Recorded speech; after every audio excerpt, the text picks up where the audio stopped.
இந்த சாத்வீக பிரவೃத்தியை குறிக்கக்கூடிய சொல்லாக இந்த சைவம் என்பதை எடுத்துக்கொள்ளலாம்.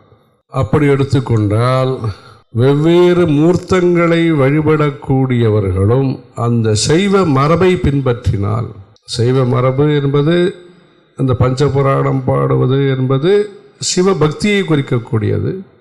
அதையும் தாண்டி அவர்கள் சாந்தம் என்பதை எப்படி குறிப்பிடுகிறார்களோ, யோகம் என்று எதை குறிப்பிடுகிறார்களோ, இது போன்றவற்றை மற்ற தெய்வ வழிபாட்டு முறையிலேயும் இது போன்ற அணுகுமுறையை, சைவ அணுகுமுறையை, இதில் சைவத்தை பழகு, சைவத்தை பழகு என்பது, சைவம் என்பது உணவிலே, சைவம் என்பது உணர்விலே, சைவம் என்பது உடையிலே, எல்லாவற்றிலேயும் சைவம்.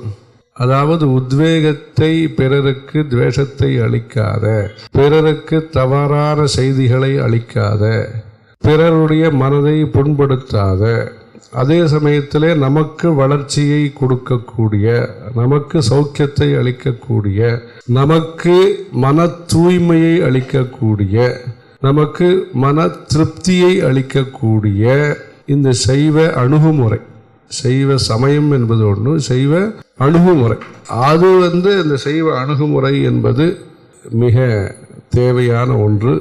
ஹர நம பார்வதி பதையே. தென்னாடுடைய சிவனை போற்றி. ஜெய ஜெய சங்கர ஹர ஹர சங்கர.